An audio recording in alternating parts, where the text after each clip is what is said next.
ir hasta lo último de la tierra con sus ministros, con sus misioneros, porque el mundo lo necesita. Amén. Amén. Vamos a entrar entonces en el tiempo de la palabra, mis hermanos. Lucas capítulo 8, versículos 4 al 15. ¿Cuántos traen su Biblia?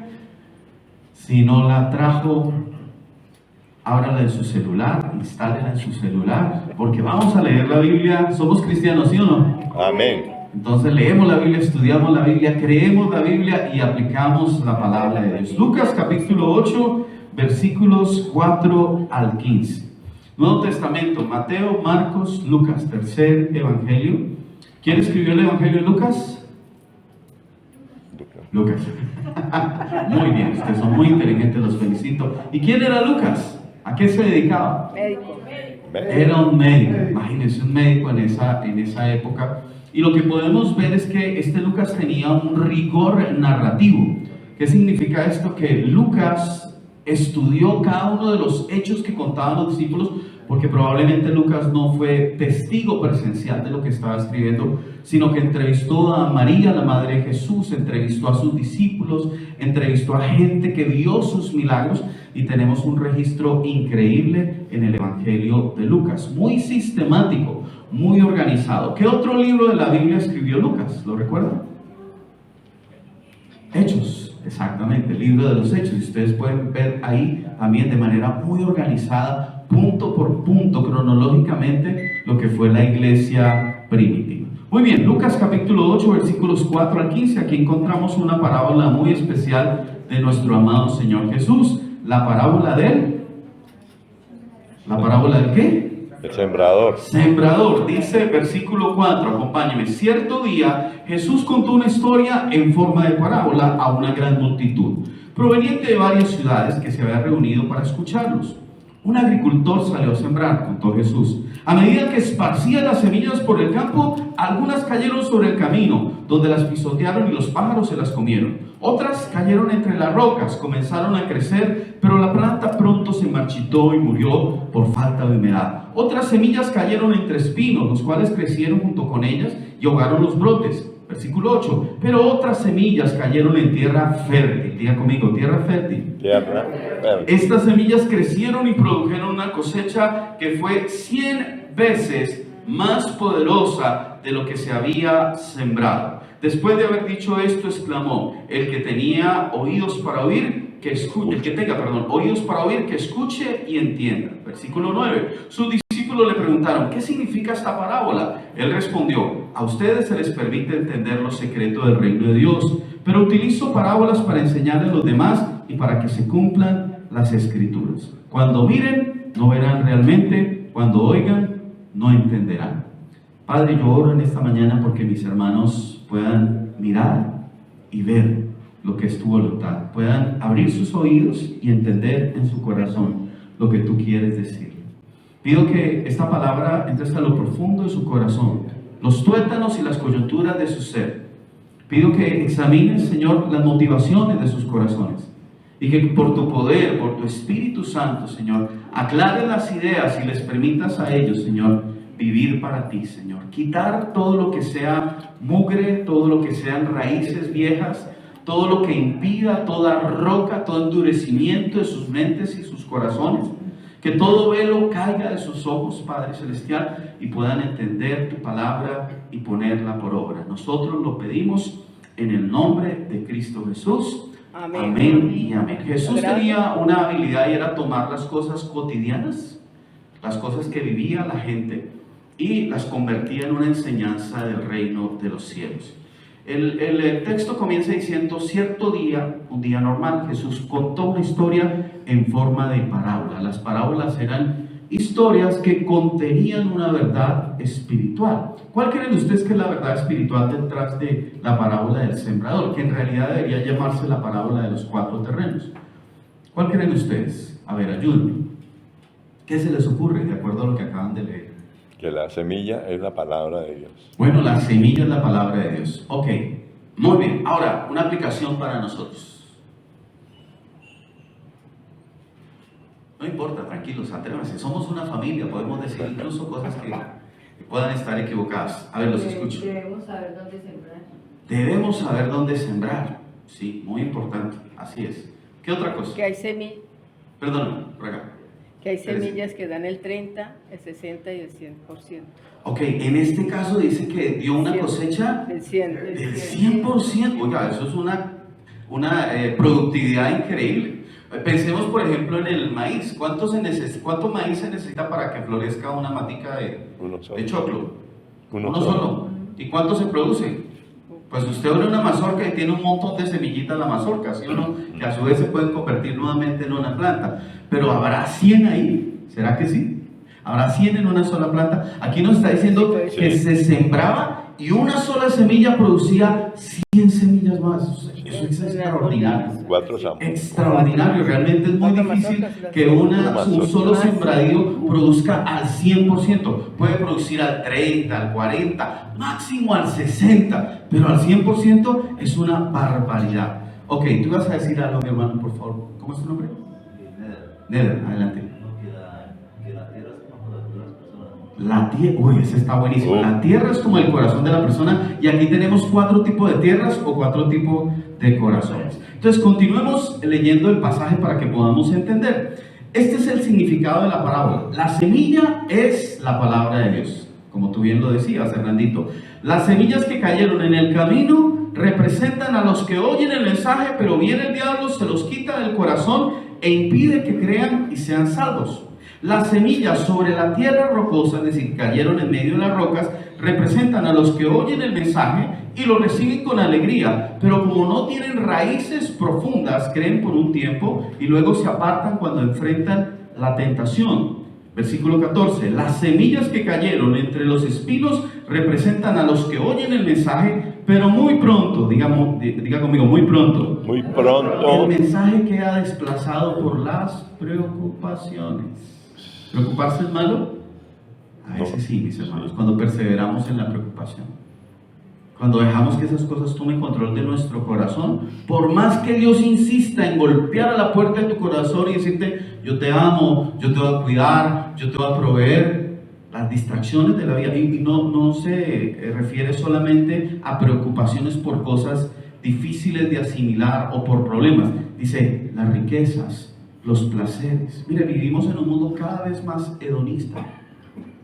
¿Cuál es el propósito de la gente hoy en día? Satisfacer sus deseos. ¿Está eso mal? No, pero si ese es el centro de la vida, pues mis hermanos, estamos perdidos. Vivimos en una sociedad que vive para sí misma, para sus placeres, para sus deleites. Y Dios no tiene cabida en eso. Y los demás ni se diga, primero yo, segundo yo, tercero yo, y lo que quede para mí.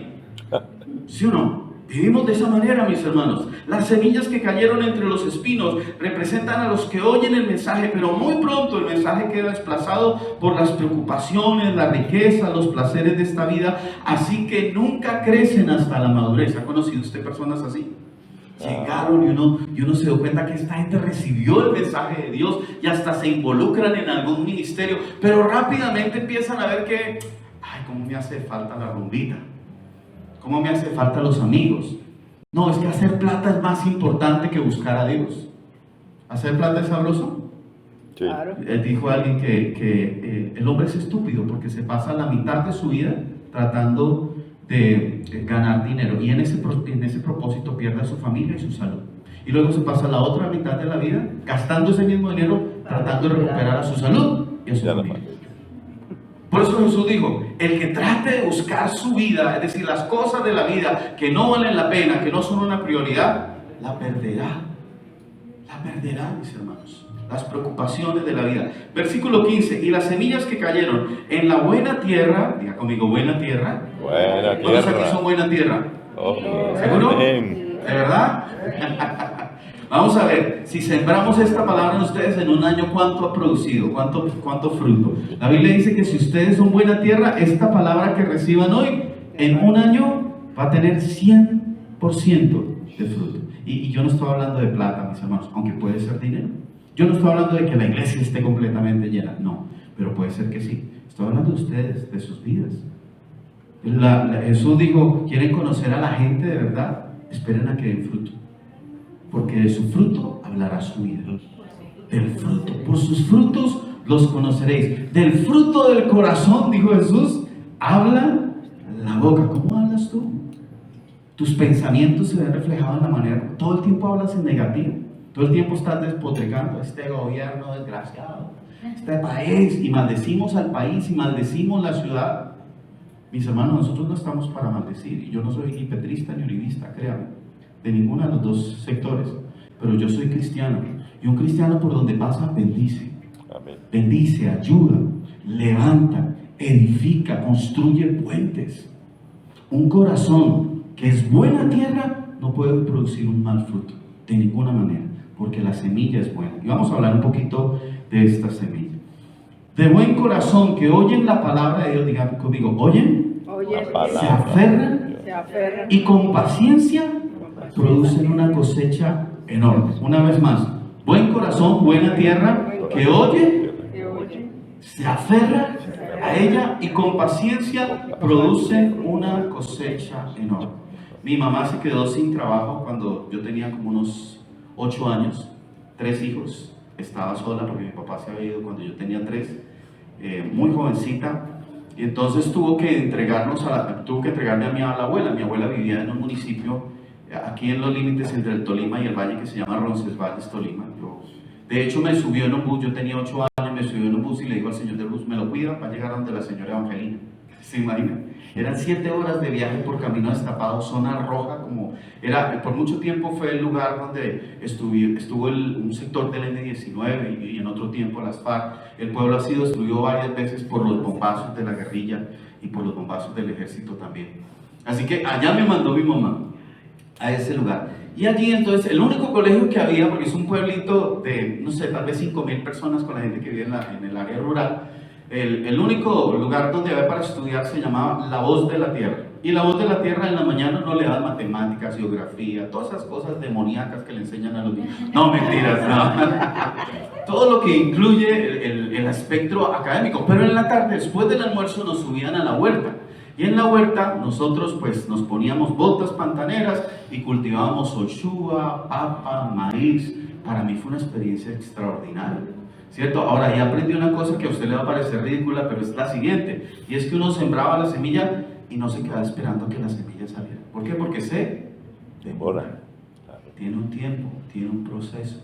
Algunos de ustedes están esperando venir a la iglesia y que Dios, chan con chan, en el nombre de Jesús, abra calabra, Dios resuelva todos mis problemas. No funciona así. No funciona así. Si a usted le dijeron, venga Cristo y todos sus problemas se resolverán, pare de sufrir. ¿Se acuerda de esa expresión? Eso es una secta, mis hermanos. Pare de sufrir. Es mentira. Al contrario, cuando uno viene a Cristo y se da cuenta de la realidad espiritual tal como es, uno empieza a sufrir. Porque empieza a batallar con cosas que uno antes no era consciente. Muy difíciles de asimilar. Entonces, lo que hace Dios es que pone su semilla en esta tierra y esta tierra está podrida al principio. Está dañada, está llena de piedras, está llena de raíces, de hábitos que yo dejé prosperar tanto tiempo. En algunos terrenos hay lo que se conoce como los tocones. ¿Sabe qué es un tocón? Sí. Los tocones son árboles que cortaron, pero las raíces están todavía ahí puestas y algunas de esas raíces prosperan. Hay algunas raíces que ya se murieron, les cortaron el árbol y se acabó. Pero hay unos tocones que cuando se dejan en la tierra, ellos pueden volver a crecer. Ahora, usted ha visto en las calles que a veces plantaron un árbol y el árbol levanta el andén y la carretera y todo lo demás. Algunos de nosotros tenemos tocones profundos. No se ve mucho hacia afuera, pero adentro estamos completamente contaminados. Tocones de sexualidad, tocones de dolor, tocones de falta de perdón. La tierra está contaminada, mis hermanos. Este año, y esta es una declaración profética, no quiero tener el complejo del profeta, pero creo que la palabra de Dios nos respalda. Este año Dios va a caminar en la ICCC de Cali como un sembrador. Amén. Amén. Cada domingo, cada grupo de conexión, cada reunión, cada devocional, Él va a estar sembrando. Porque Él es fiel. ¿Usted lo cree?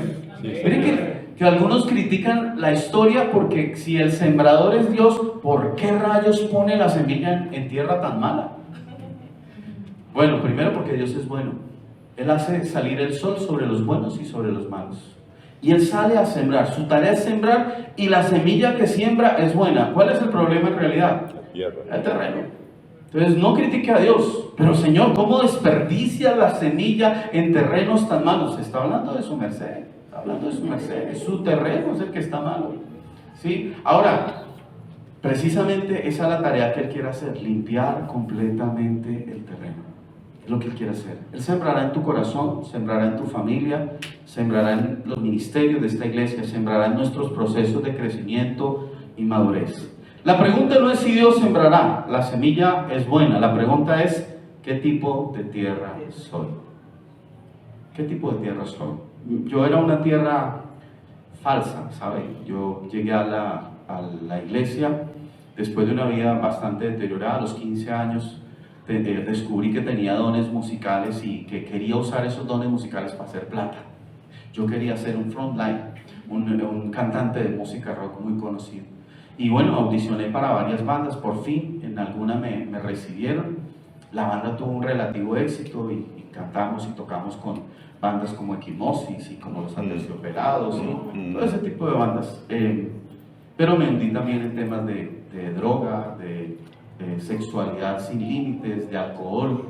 Así que toqué fondo y cuando llegué a la iglesia, aunque tenía un temperamento tranquilo, siempre he sido muy tranquilo, hasta tímido, era realmente un hipócrita. Me portaba bien de dientes para afuera, pero por dentro. Mi mamá nunca supo que yo consumí marihuana, por ejemplo.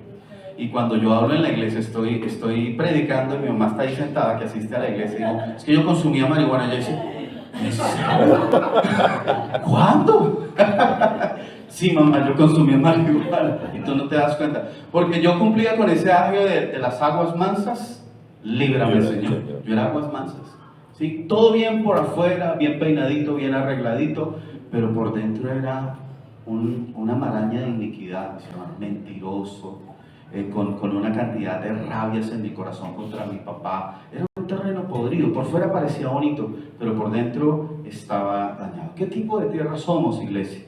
Porque la semilla revela lo que la tierra es. Y este mensaje no es para juzgarte, por eso estoy hablando de mí. No pretendo que el tema gire en torno a mí, pero no quiero que usted se sienta condenado, quiero que usted se sienta redarguido. La diferencia entre condenar es que la condena es un peso tan difícil de llevar que ni siquiera nos queremos mover, y no la produce Dios, la condena la produce el enemigo. Pero el redarguir de pecado, justicia y juicio es de Dios.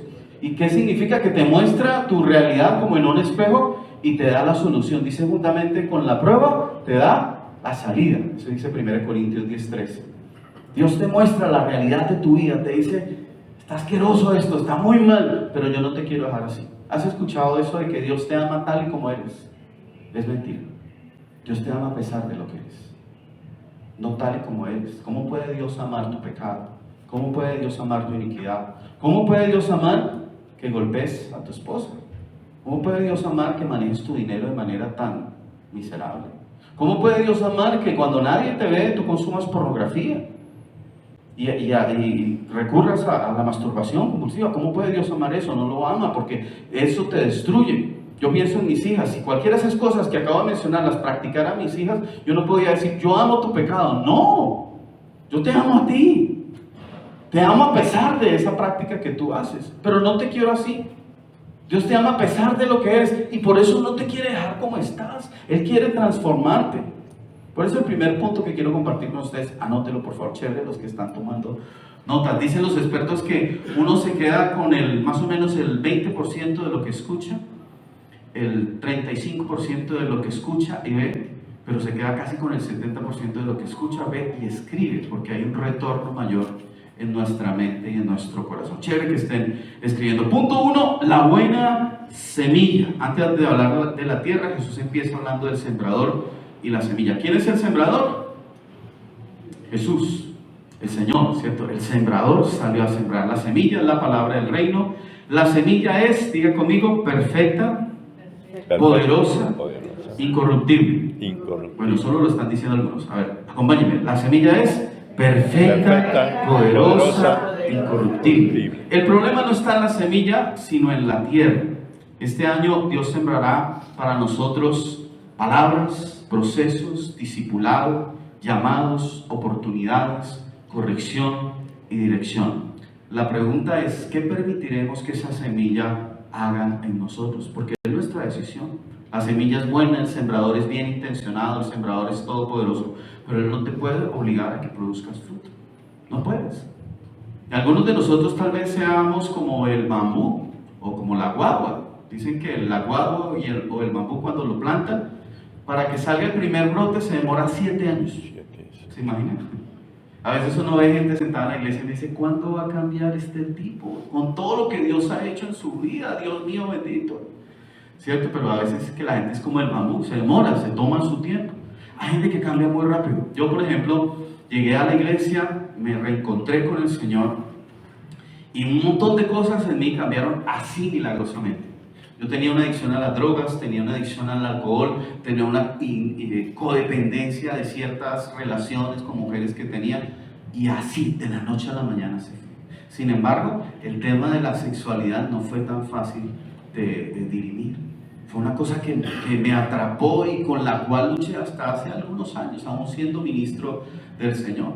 Y ya el Señor la arrancó, bendito sea Dios, pero pues todavía tengo que rendir cuentas de esa área de mi vida. Entonces hay cosas que Dios va a hacer así, las va a quitar inmediatamente, gloria a Dios, pero otras te va a procesar. ¿Y saben para qué creo que Dios hace eso? Porque en ese proceso nosotros aprendemos a tener misericordia a la gente. Yo veo a los jóvenes luchando con pornografía en la iglesia, veo a los jóvenes luchando con ciertas tendencias en su vida y yo me identifico con ellos. Para mí es mucho más fácil sentarme a hablar con ellos sin censurarlos, sin escandalizarme, sin hacerles creer que ellos son unos pervertidos. No, me siento con ellos y hablo con la tranquilidad del caso porque yo estuve ahí. Y gracias a Dios soy libre de eso, pero yo estuve ahí. Entonces a veces Dios permite que algunas cosas se demoren un poquito más, pero va a producir un fruto en nuestras vidas. Punto número 2, el camino, corazones endurecidos. Ese es el primer terreno que tenemos ahí, el terreno del camino. Ahora, no se imagine una carretera como las nuestras. ¿Cómo eran los caminos en esa época? La Biblia dice que los romanos tenían una técnica especial para hacer sus caminos, y era que era tierra que tenía maleza o que tenía algún tipo de vegetal sobre sí, y lo primero que ponían era sal sobre esa tierra. Si ellos querían matar algún tipo de vegetal, algún tipo de maleza que veis, ponían sal. Por eso Jesús dice que la sal, cuando no sala más, únicamente sirve para ser hollada o pisada. ¿Se acuerdan de eso? Ustedes son la sal de la tierra, dijo Jesús. Pero la sal, cuando deja de dar sabor o de preservar, que era el sentido más original que tenía la sal, la echan en el camino para que ese camino quede sin ningún tipo de vida. Entonces, que es un mineral muy poderoso. Entonces ponían esa sal ahí y luego ponían carretas y personas para que lo pisaran. De tal manera que cuando usted tira una semilla ahí, pues, ¿qué se va a producir? Nada, porque el terreno está duro. Un corazón donde la palabra no puede entrar. Todo queda en la superficie. El versículo 12 dice: las semillas que cayeron en el camino representan a los que oyen el mensaje, pero viene el diablo, se lo quita del corazón e impide que crean y sean salvos. ¿Cómo se ve eso hoy de manera práctica? Escucho, pero no cambio. Paso rápido por la palabra. Digo, eso no es para mí, soy selectivo en lo que escucho. Los afanes y rutinas apisonan, endurecen mi corazón. ¿Cuál es el problema? El enemigo roba lo que no entra, se lo lleva. La reflexión para nosotros como congregación es: ¿en qué momentos este año la palabra va a penetrar? El año pasado tal vez usted escuchó cosas de Dios y usted se hizo loco. Yo me hice loco con muchas cosas en mi vida, muchas cosas en mi vida. Cuando me casé con mi esposa, los 5 primeros años tuvimos el matrimonio ideal, no nos veíamos nunca. Ella trabajaba todo el día, yo trabajaba todo el día, no nos coincidía ni el día de descanso, así que no peleábamos, no teníamos tiempo para pelear. Nos veíamos en la noche, chao mi amor, estábamos muy cansados, y hasta el otro día. Así que 5 años así. Luego de 5 años, ella trabajaba en una empresa, la despiden embarazada, era una cosa bastante loca, pero la despidieron. Nos trasladan a la ciudad de Cartagena y ahora éramos pastores principales, estábamos embarazados, padres por primera vez. Y juntos, todo el tiempo. Pasamos de no vernos a estar juntos todo el tiempo. Se armó la Tercera Guerra Mundial, mis hermanos. Y entonces llegó mi hija, y mi hija se volvió el centro de mi vida. Mafre, mi esposa, pasó a ser la muchacha del servicio que cuidaba a mi hija. Así de sencillo. Mi esposa luchó con eso tanto que empezó a tomar incluso animadversión contra la bebé. ¿Quién era el culpable? Yo. Yo era un tonto, un estúpido, porque la prioridad de mi vida no era mi hija. La primera mujer en mi vida no es mi mamá, no es mi hija, ninguna de mis dos hijas, es mi esposa. Y a mí se me olvidó. Y Dios habló a mi corazón y yo veía la amargura de mi esposa y no hice caso, mis hermanos. ¿Y saben qué? Ahí se presentó el tema de la enfermedad de mi hija y eso cambió la perspectiva completamente. Completamente. La enfermedad, puedo decir que Dios produjo la enfermedad de mi hija porque Dios no produce las cosas malas, pero Dios la permitió y la usó para taladrar mi corazón endurecido, mi corazón machista, mi corazón torpe. Llamó mi atención de una manera muy desagradable, para ser honesto, pero llamó mi atención. Y entonces yo pude poner las cosas en orden cuando Dios me dijo, venga, ella es mi hija, por lo tanto yo soy su suegro. Oh, pues, trátela como se debe, trátela con dignidad. Su hija es maravillosa, es un regalo que yo le di, pero la prioridad es ella. Si usted la cuida bien a ella, si la ama bien a ella, esta chiquita va a ser bendecida como usted no se imagina. Y créame, en estos años ha sido así, tal cual. Pero a veces somos torpes, no escuchamos. Yo me demoré a escuchar a Dios en ese proceso más o menos 2 años. Y lo pagué con sangre, mis hermanos. Fue desesperante porque hasta Dios se quitó de las prioridades de mi vida y mi hija pasó a ser como el número 1. Y es una soberana tontería. Nos puede estar ocurriendo hoy en día. ¿Cómo sanamos este terreno? Tome nota, busque quietud y sensibilidad. La Biblia dice, en quietud y en reposo, ustedes conocerán que yo soy Dios. ¿Cómo? Trabajar más, acelerarme más, buscar más respuestas en este mundo que no tiene respuestas. No, busque quietud y sensibilidad. Número 2, pídele a Dios que ablande tu corazón. Dígale, Señor, quebrántame. ¿Puede hacerlo en esta mañana? Levante sus manos un momento. Yo sé que hay algunas personas aquí que tienen su terreno, su corazón encendido. Diga conmigo, quebranta mi corazón, quebranta mi vida, entrego mi voluntad a ti, todo lo que soy, Señor, todo cuanto tengo es tuyo, yo quiero menguar para que crezcas tú. Quebranta mi corazón, quebranta mi vida, te entrego mi voluntad a ti, todo lo que soy, Señor, todo cuanto tengo es tuyo, yo quiero menguar para que crezcas tú. Punto 3, terreno pedregoso. ¿Qué significa esto? Un terreno donde hay piedras. Ahora, no se imaginen que las piedras necesariamente estaban por fuera. Seguramente el terreno se veía bien, pero por dentro estaban las piedras acumuladas. ¿Qué ocurría con esto? Podemos llamar a este terreno entusiasmo sin raíces. Las personas escuchan la palabra de Dios, están con unas ganas de hacer la voluntad de Dios. Como Pedro, ¿se acuerdan? Pedro, en un sentido, fue plantado, la semilla de Pedro fue plantado en un terreno pedregoso. ¿Qué decía Pedro antes de negar a Jesús? Decía, Señor, que no te ocurra lo que tú dices, cuando Jesús dijo que lo iban a matar. Es más, tienen que pasar por encima de mí. Y lo comprobó, ¿sí o no? Cuando venía Malco, dice que Pedro sacó la espada y le apuntó a cortarle la cabeza. Lo que pasa es que el tipo corrió la cabecita y le cortó fue la oreja. Pero Pedro estaba dispuesto, lleno de pasión, lleno de ánimo. Pero unas veces hablaba de parte de Dios y otras veces hablaba de parte del diablo. ¿Cómo le parece eso? ¿Qué tal un cristiano así? Y luego cuando llegó la hora de la verdad, que tenía que hacerse tan valiente, Jesús le recordó, de cierto te digo, Pedro, que cuando cante el gallo tú me habrás negado 3 veces. 3 veces. ¿Ocurrió o no ocurrió? Sí, ocurrió. Claro que sí ocurrió. Y así ocurre con algunos de nosotros. Decimos, yo voy a servirle al Señor, yo estoy entusiasmado con el Señor, pero a veces es pura espuma, mis hermanos, y con un simple soplido de la vida que nos desanima, salimos corriendo. Las semillas sobre la tierra rocosa representan a los que oyen el mensaje y lo reciben con alegría. ¿Cómo lo reciben? Con alegría. Con alegría, con pasión, con entusiasmo, pero como no tienen raíces profundas, creen por un tiempo y luego se apartan cuando enfrentan la tentación. Por eso los cristianos golondrinas, esos que van de iglesia en iglesia, no tienen raíces. Mis hermanos, por favor, eche raíces en una iglesia. Si el Señor lo plantó acá, eche raíz. ¿Qué significa eso? Significa que usted entienda qué está haciendo Dios en esta iglesia. Iglesias perfectas no hay, no existen, no conozco la primera. Hay iglesias muy chéveres, unas dinámicas muy chéveres. Ustedes tienen los pastores maravillosos, pero son imperfectos. Pero Dios les ha hablado y les ha dado una visión. Interésese por esa visión. A mí me alegró mucho ver a tantas personas ayer involucradas en el servicio. Gente joven, gente madura, gente que lleva años en la iglesia y gente que lleva apenas unas semanas. Gloria a Dios. Eche raíces.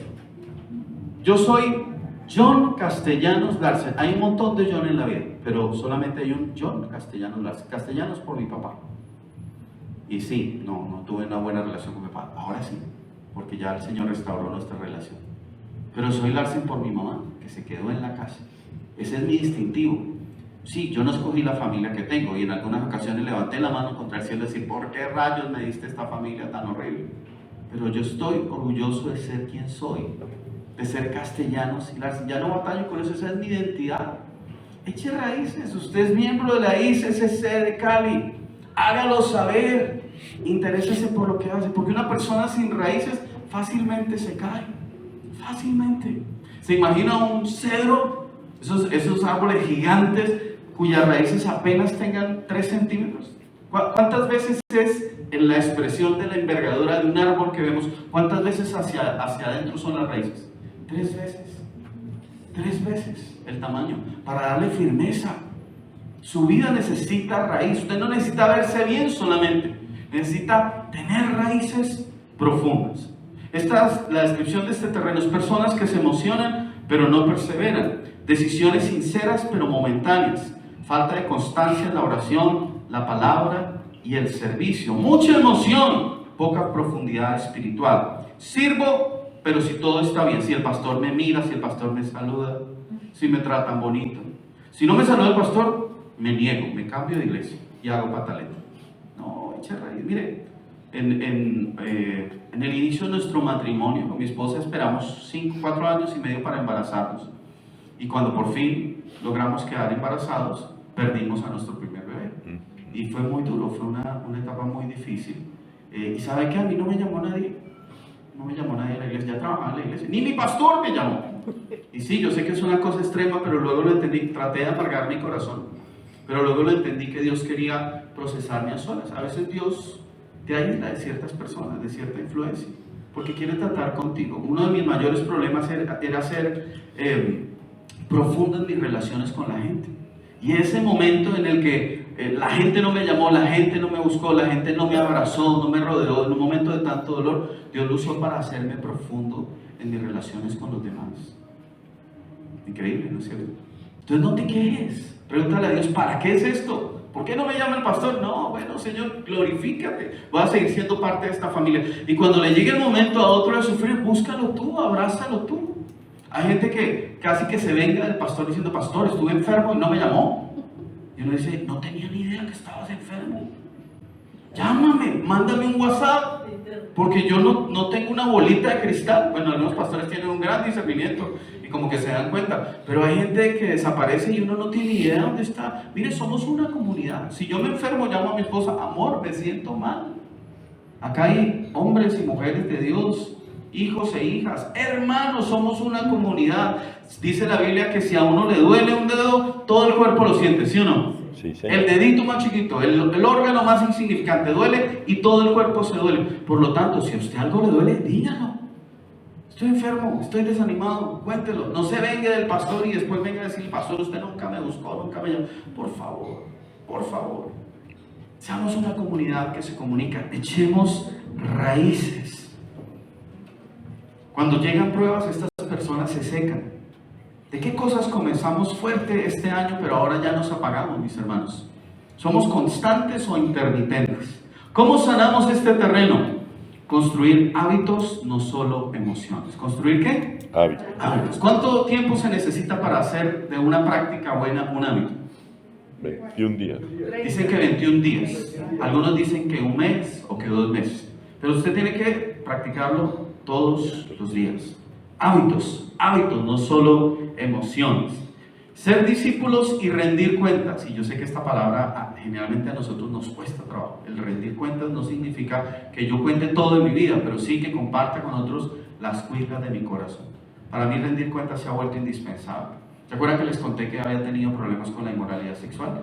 Bueno, consumí pornografía siendo cristiano y parece ser que no le podía contar eso a nadie. Hasta que un día me di cuenta que si no lo confesaba me moría. Mi vida espiritual se secaba. Y hablé con alguien con temor y temblor porque era una de mis autoridades. Y esa persona me amó, me recibió y me ayudó a restaurar esa área de mi vida. Hoy en día esa persona me pide cuentas, porque yo le di el permiso, le dije, pregúntame, cada vez que hablemos, pregúntame. John, ¿has consumido pornografía? ¿Has visto cosas que dañan tu mente y tu corazón? Y él tiene toda la libertad de preguntarme. Y yo no me siento invadido por eso. Al contrario, lo necesito. Paul Yonggi Cho, el pastor, ya murió, pero tenía la iglesia evangélica más grande del mundo. La iglesia del evangelio completo en Corea. Y este hombre, cuando viajaba a los Estados Unidos, iba con su esposa a cualquier lugar, porque era muy invitado. Imagínense el pastor con la iglesia más grande del mundo. 1,5 millones de personas, ¿se imagina? Ya no cabían en un mismo edificio. Una locura. Y este hombre viajaba para todos lados con su esposa. Pero alguna vez viajó sin su esposa. Y viajaban con él 3 hombres, diáconos, muy cercanos a él. Y dormían en la misma habitación que él. Un periodista muy intrigado le dijo, pastor, ¿por qué estos hombres duermen en su habitación? Es muy raro. Dijo, eso es muy sencillo. Mi gran problema y mi gran tentación es la inmoralidad sexual. Y yo sé que en los hoteles yo puedo, sin que nadie lo note, prender el televisor y comprar pornografía o el computador. Estos hombres me cuidan. Yo le conté esta historia, él dijo, ay, tan débil, el pastor más grande de la iglesia, de la iglesia cristiana, tan débil. Yo dije, débil no, muy inteligente, muy sabio. El que quiera estar firme, mire que no caiga. Pongamos cerco a nuestro alrededor. Mi esposa es un cerco para mí. Estos mentores, yo tengo al menos 4 o 5 mentores que cuidan de mí, que están pendientes de mí, porque miren, soy de carne y hueso, mis hermanos, y puedo caer en cualquier momento y necesito a alguien que me esté pidiendo cuentas. No tenga miedo de rendir cuentas, yo creo que es bíblico y es muy oportuno. Profundizar en la palabra para formar raíces. Lea su Biblia, estudie su Biblia, escuche buenas predicaciones, no escuche especulaciones de la Biblia, no lea solamente libros que hablen acerca de la Biblia, lea su Biblia y pídale al Espíritu Santo que le dé profundidad. Punto número 4, y con esto termino, mis hermanos, los espinos. Los espinos los podríamos denominar como corazones divididos. Diga conmigo, corazones divididos. ¿Cuántos aquí están enamorados? ¿Qué tal si usted pudiera hacerle una radiografía al corazón de su esposo, de su esposa? Usted dice, estoy enamorado porque soy correspondido. Pero hay una radiografía y en ese corazón dice 50% de John. Y el otro 50%, póngale el nombre que quiera. ¿Cómo se sentiría usted? Terrible, ¿sí o no? Si el corazón de mi esposa dijera 50% de John y el otro 50% de otro hombre que yo ni conozco, me sentiría muy mal, le haría reclamos, de pronto hasta le diría, ¿sabes qué? Hasta aquí llegamos. Bueno, el corazón dividido es cuando tú sirves al Señor, haces un montón de cosas para Dios, pero al mismo tiempo tienes la mitad de tu vida o parte de tu vida en otras cosas que van contra Dios. En estos días se ha hecho memorable, tristemente, la presentación del conejo malo en el Supertazón. ¿Sí, no? Y bueno, los cristianos tienen opiniones acerca de eso. Yo tengo una opinión, por supuesto, y pues no tengo un mensaje de odio para Bad Bunny. Es más, no sigo su música, no la escucho, no sigo su carrera. Pero lo que yo vi en esa presentación, las pocas cosas, no representan a los hispanos. Nosotros no somos latinos, somos hispanos. Los hispanos no somos representados ahí. Los hispanos somos gente de familia, somos gente de comunidad, somos gente de fe. El 80% de los hispanos somos cristianos, apenas un 2-3% es ateo. No nos representa. Entonces, cuando un cristiano se levanta y diga, eso es una expresión de la cultura, no lo es. Y si hablamos ahora del tema de fe, menos. ¿Usted cree que mujeres vestidas de manera absolutamente inmoral, haciendo movimientos inmorales, representan a la cristiandad? Pero de ninguna manera. ¿Sabe quién habla así? Alguien con un corazón dividido, que quiere quedar bien con el mundo, políticamente correcto, y bien con la fe, si es que se puede quedar bien con la fe. No, mis hermanos, nosotros en eso tenemos que ser absolutamente radicales, no fanáticos. ¿Usted sabe cuál es la diferencia entre un fanático y un radical? El fanático está dispuesto a matar por su fe, como hemos visto expresiones del Islam, lamentablemente, en casi todo el mundo y en todos los países. Pero una persona radical está dispuesta a morir por su fe. No a matar, yo no voy a imponerle a nadie mi fe, pero estoy dispuesto a llevar mi fe hasta las últimas consecuencias. No llevándome a la gente por delante, pero si tengo que morir por mis convicciones, ok, esa es una gran diferencia, ¿sí o no? Pero hay gente que no está dispuesta a morir por su fe. Es más, no está dispuesto ni a llevar la contraria. Si el político de turno dice una cosa contraria a la fe, nos quedamos calladitos porque calladitos nos vemos más bonitos. ¿Qué importa que sea el político por el que usted votó y por el que ahora siente afecto? Si dijo algo mal, yo tengo que decirle, no señor, está mal. Hace apenas algunos días el presidente dijo que Cristo había tenido relaciones sexuales. Mentira. No hay ningún texto serio de la antigüedad que nosotros podamos tomar como referencia para eso. ¿Sabe dónde saca esa idea? Saca esa idea de un libro de ficción escrito por Dan Brown. Y Dan Brown saca la idea de un evangelio apócrifo que fue escrito 350 años después de los hechos de Jesús. ¿Y sabe qué dice el evangelio? No dice que Jesús tuvo relaciones sexuales con María, dijo que le había dado un beso. Entonces nuestro presidente, con todo y que lo honremos y lo respetemos, aunque algunos no estén de acuerdo con él, está equivocado. Dijo una cosa que está fuera de su competencia y no debemos tener miedo de refutarlo, mi hermano. Con respeto, no diciéndole guerrillero, desgraciado, no, con respeto, con argumentos como yo lo acabo de hacer. ¿Está bien? Pero no nos quedemos callados, mis hermanos. Porque un corazón dividido es un corazón que quiere quedar bien con el mundo y quiere quedar bien con Dios. Y eso es imposible, mis hermanos. Las semillas que cayeron entre los espinos representan a los que oyen el mensaje, pero muy pronto, diga conmigo, muy pronto, el mensaje queda desplazado por las preocupaciones, las riquezas y los placeres de esta vida, así que nunca crecen hasta la madurez. ¿Cómo se ve este corazón? El crecimiento es real, pero nunca da fruto, porque otras cosas lo ahogan. Lucas identifica 3 clases de espinos: los afanes, es decir, preocupaciones que distraen; las riquezas, ansias de obtener, retener o priorizar lo material. Repito, los afanes. ¿Hay alguien aquí afanado? De esta manera, preocupaciones que distraen. Dios tiene un plan para ti, pero tú estás afanado. Como Marta, ¿se acuerdan de Marta? Marta tenía a Jesús en la casa, mis hermanos. A Jesús. ¿Cuántas veces lo iba a tener a casa? No. Y se pone a barrer, a trapear. Ahora, ¿está mal barrer, trapear, tener las cosas en orden? No, para nada. Ella estaba haciendo cosas lícitas. Pero, hermano, primero lo primero, ¿sí o no? Un pastor de nuestra iglesia, la esposa, que sí, generalmente está a cargo de cuidar a los niños, tuvo que salir por alguna razón y entonces le dejó a las niñas. Y bueno, él las recibió todo el día. Ella llegó a las 6 de la tarde, las niñas estaban despeinadas, sucias, sin bañar. Y dijo, amor, y las niñas, y él dijo, te las entrego vivas, confórmate con eso. Sí, priorizó, las mantuvo vivas, les dio comida, no las bañó, no las vistió, no las arregló, pero las entregó vivas, prioridades, ¿sí? Entonces prioricemos en la vida, mis hermanos. Miren, no andemos contando, este mundo nos exige afanarnos. Mire, estamos haciendo maestría, estamos haciendo doctorado, estamos haciendo cuánta cosa nos pone por ahí. ¿Está mal eso? No, de ninguna manera. Pero priorice. ¿Cuáles son las 5 prioridades de un cristiano? Número 1, número 2, familia. Número 3, la integridad personal, cuerpo, alma y espíritu. Número 4, el trabajo. Número 5, el ministerio. La gente confunde ministerio con Dios, ¿cierto? Lo que hago para Dios con lo que soy para Dios.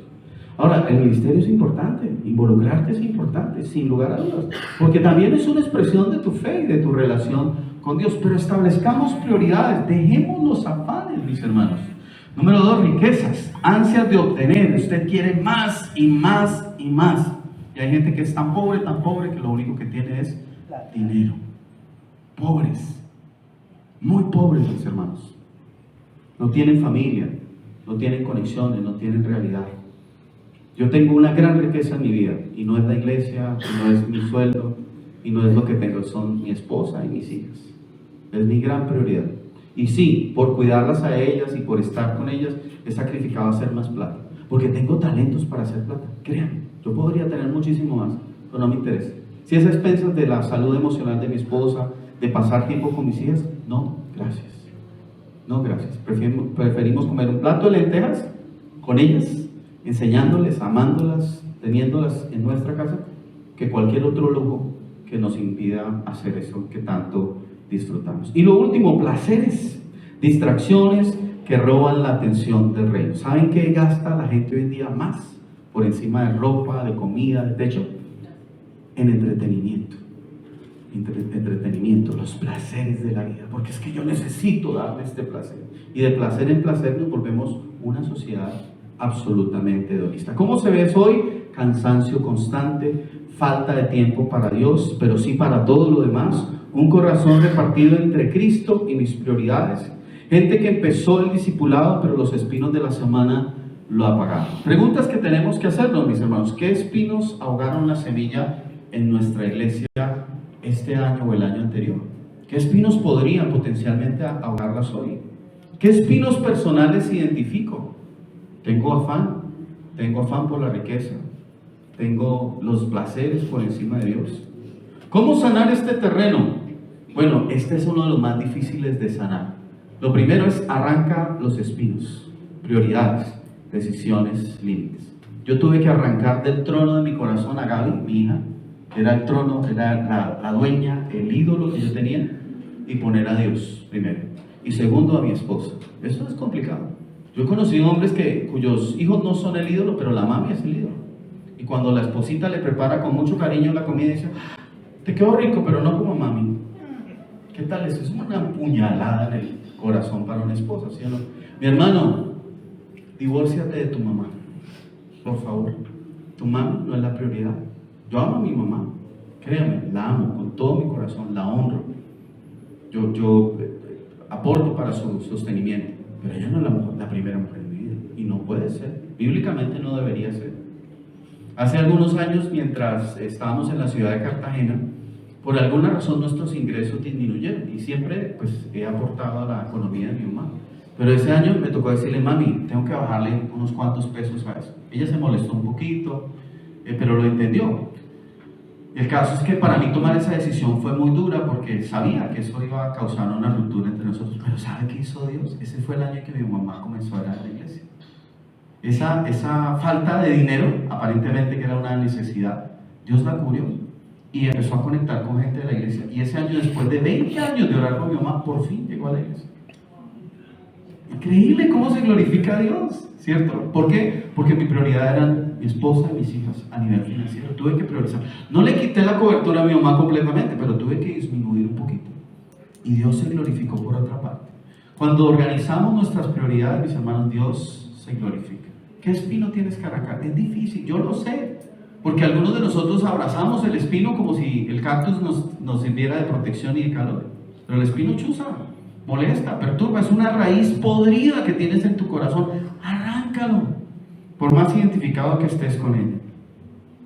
Arranca espinos, establece prioridades, toma decisiones, establece límites. Segundo, lleva una vida sencilla. Menos ruido, más presencia de Dios. Diga conmigo: menos ruido, más presencia de Dios. Hagamos este análisis. ¿Qué es lo primero que usted hace cuando se levanta en la mañana? ¿Sabe qué hacía yo en algún tiempo? Ponía Blue Radio o la W o Noticias Caracol o alguna de esas cosas. ¿Y qué pasaba? Pues todo el día andaba despotricando del gobierno, del anterior y del de más atrás. ¿Por qué? Porque ese tipo de información es ruido. Puede que tenga algo de verdad en algunos casos, pero el ruido. ¿Qué necesito? Buscar a Dios, mi hermano. Tomarme un cafecito, escuchar la palabra, leer la palabra, respirar profundo. ¿Cuántos aquí hace más de un año no toman vacaciones? Es una pregunta que le hago a las parejas que están en crisis. ¿Y sabe qué me he encontrado? Que hay parejas que llevan 10 años sin tener vacaciones. Hay parejas a las que les pregunto: ¿ustedes hace cuánto tiempo no hacen el amor? Parejas casadas, obviamente. No tienen relaciones sexuales. Pastor. Porque la tentación de la gente soltera es a tener relaciones sexuales. La tentación de la gente casada es a no tenerlas. Y el mandamiento es claro. La Biblia dice a los casados: no se nieguen el uno al otro. ¿En serio, pastor? Sí. Y si lo hacen, es de común acuerdo, es decir, no es una decisión unilateral y que debe ser para la oración. Y yo le agrego, si es un tema de salud, ¿cierto? Hay temas de salud que impiden que tengamos relaciones sexuales, pero la sexualidad, la intimidad, La relación sexual no se creó solamente para procrear, ese es uno de los propósitos, pero también para el goce personal. Algunos cristianos se escandalizan con eso, pero no, la Biblia dice, disfruta a la mujer de tu juventud. Y leas el libro de Cantar de los Cantares y habla de una manera que usted se pondría colorado si se lo lee a sus hijos. Porque habla de senos y habla de un montón de cosas. Terrible. Pero que uno tiene que disfrutar en el matrimonio. Entonces, tómese una pausa, vida sencilla. Tómese el café despacio. Vaya más lento en su vida. Usted se va a dar cuenta que lo va a disfrutar. Mi hija menor, Paloma, cuando come lento. Nosotros comenzamos a comer a la 1:30, ella termina a las 3. Cuando ya todos hemos terminado a las 2 de la tarde. Lento, pero ella lo disfruta. ¿Y sabe qué hace? Hace bocados. Coge un pedazo de aquí, un pedazo de acá, un pedazo, y los junta, se los come y es como si estuviera comiendo un pedazo de gloria. Y uno como que traga los alimentos y ni los degusta, ¿sí? Uno engulle comida, no disfruta. Mis hermanos, haga como Paloma, disfrute la vida, vaya más lento, vaya más despacio. Y lo último es entregar el control y la ansiedad. ¿Entregar qué? Control y la Ninguno de ansiedad. nosotros tiene control y ansiedad. Lo que Dios quiere es que seamos buena tierra. ¿Qué es la buena tierra? Son corazones que perseveren. Versículo 15 de Lucas dice, y las semillas que cayeron en la buena tierra representan a las personas sinceras. Diga conmigo, sincera, Sincera, de buen corazón, de buen corazón, que oyen la palabra de Dios, que oyen la se palabra, aferran a ella se aferran a y ella, con paciencia producen una cosecha enorme. Por lo tanto, la buena tierra oye, guarda y persevera. No es tierra perfecta, es tierra trabajada. Dile a la persona al lado, dile, tú no eres tierra perfecta, vas a ser tierra trabajada. Porque oyes, porque guardas y porque perseveras. Eres buena tierra. ¿Puedes decirle a la persona al lado? Eres buena tierra. Mire, cuando llegue hoy a su casa y tenga la tentación de pelearle a su esposo o a su esposa, ¿qué tal si usted le dice, eres buena tierra? ¿En serio? Sí. Sí, hay gente con la tentación de hacer eso, pero mire, quiero decirles algo y no pretendo ofenderlos, pero les hablo desde mi perspectiva. Nosotros no tenemos una mejor familia porque lo único que hacemos es secarla con nuestras palabras. No tenemos mejores finanzas porque las maldecimos con nuestros dichos, los dichos de nuestra boca. Estamos recogiendo el fruto de nuestros labios. Hemos hablado de nuestros hijos, hemos hablado de nuestro trabajo.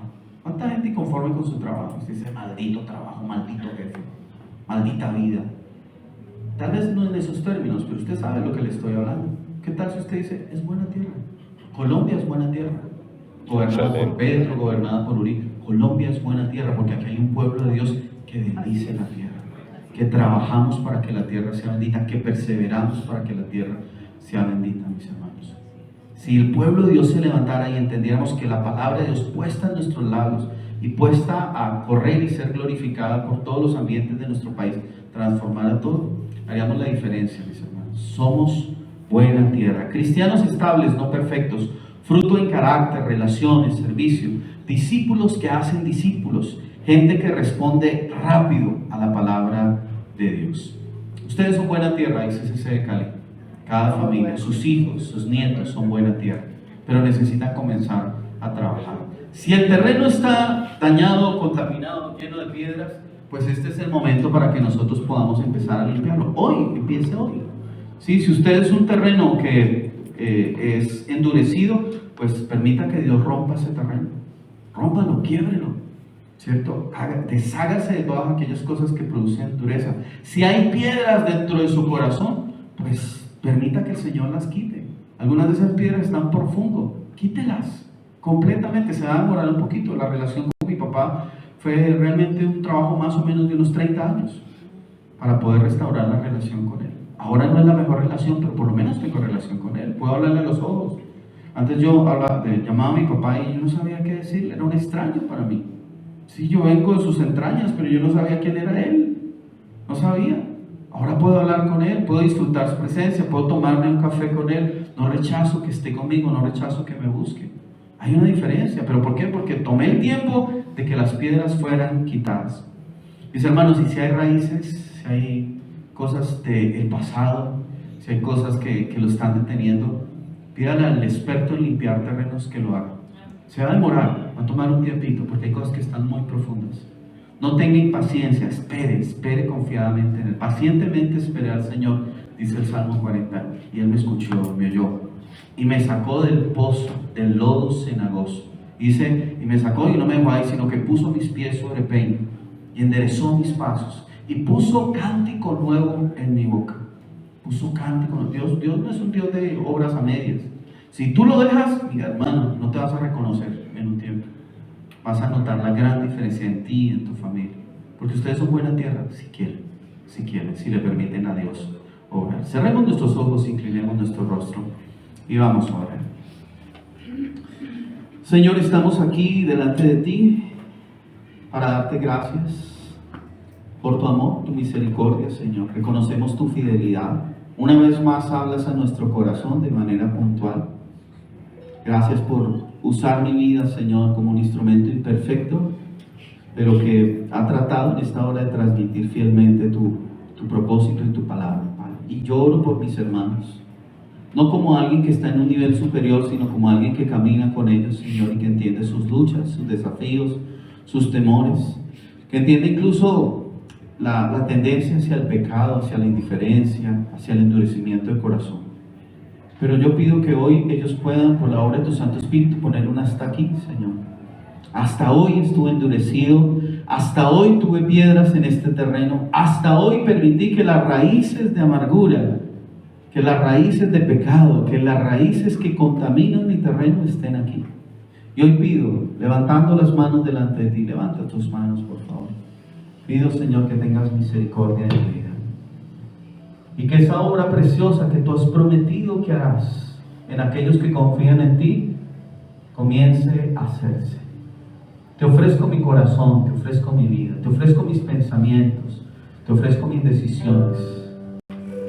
Rindo cuentas a ti, Señor. Me rindo a ti. Y pido, Señor, que seas tú obrando en este terreno. Arranca toda raíz, quita toda piedra, Señor. Toda estructura de pensamiento, todo paradigma, Señor, que haya querido venir a contaminar mi vida. Perdóname porque yo lo permití, pero también debo perdonar porque muchas de estas cosas están allí por influencia de otras personas, Señor. Ayúdame a perdonar a aquellos que hicieron daño. Ayúdame a perdonar a aquellos que me lastimaron. Yo no soy una víctima de nadie, Señor, porque yo soy tu hijo. Porque tú me rescatas, porque tú me limpias, porque tú me sanas, Señor. Yo soy buena tierra, dilo iglesia, soy buena tierra. Porque el Señor es el sembrador, el Señor es el cultivador. El Señor vendrá a arar esta tierra. Porque me dispongo en esta mañana. No soy un producto terminado ni un producto perfecto. Yo soy barro en las manos de mi Creador. Barro maleable, no barro seco. Barro que se puede maniobrar, que se puede moldear de la manera correcta para que tu obra se haga en mí. Ponte de pie en esta hora. Con tus manos levantadas, dile: Señor, transfórmame, cámbiame. Hazme a tu imagen, Señor. Reconozco que tus planes para mí son planes de bien y no de mal, para que tenga un futuro y una esperanza. En el nombre de Jesús.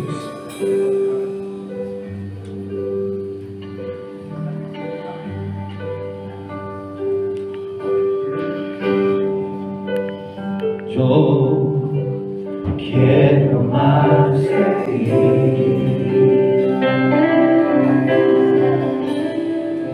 Y habitar en tu presencia. Menguar para que crezcas tú y cada día seré más como tú. Una vez más, yo quiero más de ti.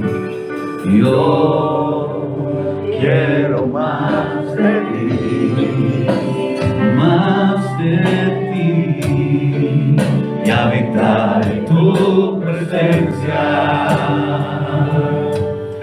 Menguar para que crezcas tú y cada día ser más como tú. Quebranta mi corazón, quebranta mi vida, te entrego mi voluntad a ti. Todo lo que soy, Señor, todo cuanto tengo es tuyo. Yo quiero menguar para que crezcas tú. Quebranta mi corazón, quebranta mi corazón, quebranta mi vida, te entrego mi voluntad a ti. Todo lo que soy, Señor, todo cuanto tengo es tuyo. Yo quiero menguar para que crezcas tú. Yo quiero menguar para que crezcas tú. Yo quiero menguar para que crezcas tú.